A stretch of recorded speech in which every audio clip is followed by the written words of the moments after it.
people ask me every hour of the day, are we at the bottom? Is it time to buy? And we're not. And the reason I say that is, let's just talk crypto markets, all crypto markets. I don't care what asset class you're in within crypto markets, what coin, what token, what asset, what project.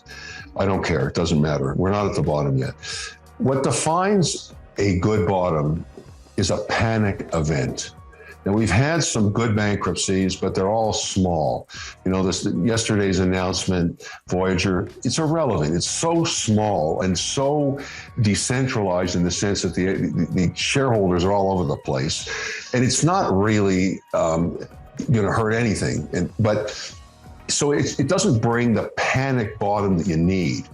What defines great bottoms is panic in the streets, massive capitulation, massive selling, massive volatility, and then you flush it out. That big toilet in the sky has to flush.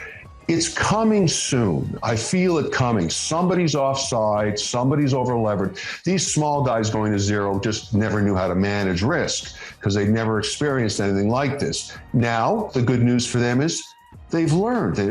Learn, grasshopper, learn. Don't leverage yourself up like that with an asset that you can't ever peg the bottom on. So they got wiped out. So what? It's a great learning experience for them. They'll be much better managers going forward. And the shareholders, chalk it up to entertainment, no different than going to Las Vegas. You took that kind of chance with leverage, you got wiped out.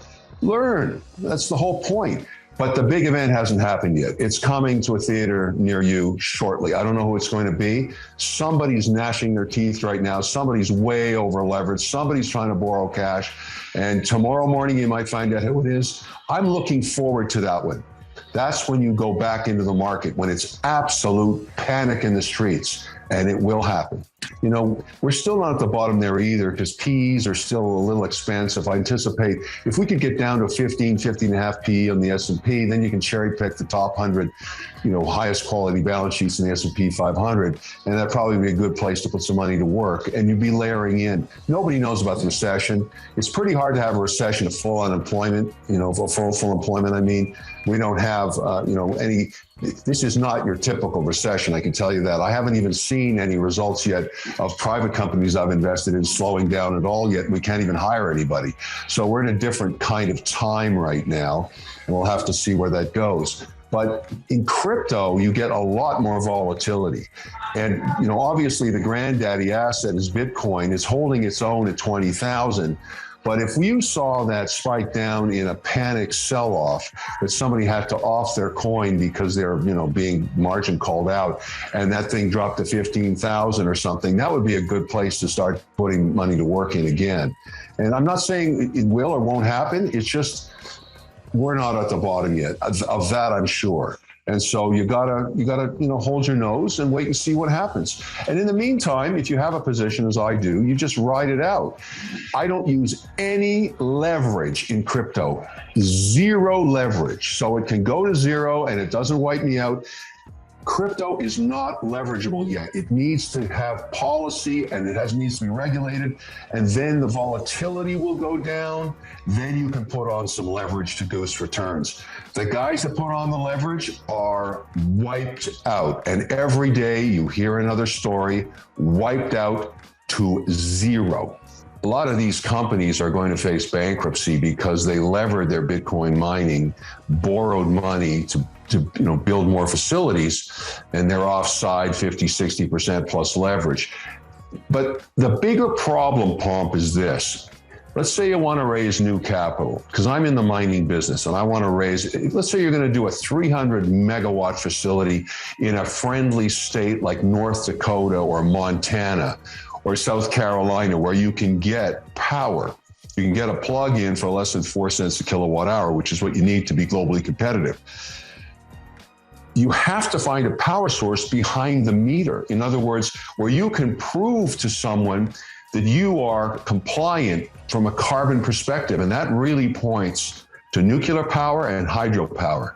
So all of a sudden, places like northern Norway, where we have a facility being built in a company called Biz+, we're behind the meter. Every electron comes from a giant hydro dam, no need for a carbon audit, and we're able to raise money because the institutions that provide the funding, whether it be debt or equity, understand there's no risk. Take any other public miner, ask them where their power comes from, they say it's blended. They don't know, basically. And that's the problem the existing miners have. In a way, they're kind of screwed. But I think a new generation of miners emerging. I'm not the only guy doing this. There's other funds out there that are basically finding hydro and nuclear power and regenerating this industry from scratch at a carbon zero footprint. It's not just Bitcoin mining, it's Ethereum, it's any data center. This is going to be the issue going forward. So the older miners, their stocks are down 70 to 90%, not coming back. There's no question about it. What if there's excess power? There's no better way to store the value than mining. There's no better way. And so the mining industry, which has taken such a bad PR, extremely bad PR in the last 6 months, it couldn't be worse. It's getting accused of every disease known to man. They're actually doing something very important. They're advancing technology and mining technology and semiconductor technology and heat technology every generation. Every 36 months later, there's a new technology that's more efficient in terms of mining, which is a good thing for everybody else. And also, they're taking excess power. Let's go back to Norway. In the 50s, they built so much hydroelectricity that over half of it's never used. It goes over the dam and it's never used. Now with Bitcoin mining, these miners can go into those communities and create jobs, data centers. Excess heat is doing hydroponic growth there because they're in basically an Arctic climate, and storing value by creating Bitcoin, paying taxes.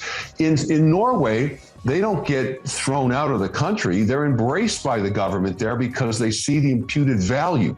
Look at what happened in New York. All of that power going over Niagara Falls is being wasted because no Bitcoin miners can set up there. The government's gone berserk and chased all the capital out of there. In fact, that Norway project started in upstate New York, and after the government went wonky on policy in that state, moved all of the mining facility to Norway where they're accepted.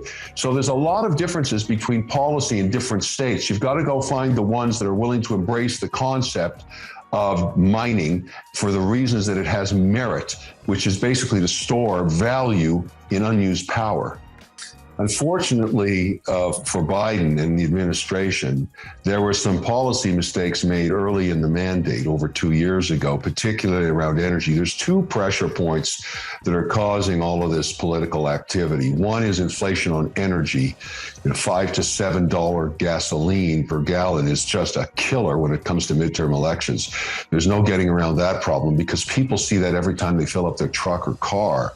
And then, of course, protein. The food supply chain in the US from chicken on down is up between 30 and 48%. So food and energy are very political in nature because you're forcing families to spend so much more of what they make on things that they never had to worry about. Now they do, heating their homes and just feeding their families. And so it's very difficult to reverse the mistakes made in energy. Let's start there. Canceling the XL pipeline, canceling leaseholds on federal land, shutting down offshore development, canceling the activity that was going on in Alaska, which was very prolific in terms of providing gas and oil, really making it hard to figure out carbon costs if you're using any kind of fracking service. And so all of a sudden, of course, we're no longer energy independent. We're in a perverse situation that even before the Ukraine war, we had Russian tankers coming into the Boston Harbor. So that's policy mistakes, and it takes time to fix that.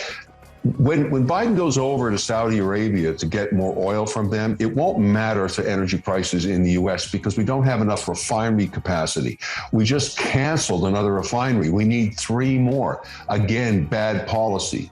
Now, where this is going to manifest itself in a very ugly way is at any midterm election, the incumbent loses seats in the House. I fear for Biden's administration a complete slaughterfest in the midterm election. Everything's going to turn. It's going to be brutal. And I think, what do you do? What can you do? If you want balance, You're not going to get it here. There's going to be a lot of seats lost in the Democratic Party. And in a way, they did that to themselves on bad policy. And of course, they're scrambling, and anything can happen between now and fourth quarter. But I'm not optimistic for him. And, you know, he was given a mandate to solve for the pandemic. He did a reasonably good job there. But this energy policy and what happened in inflation caught him off guard. And I'm not sure what can be done to fix it, because it's not getting better anytime soon.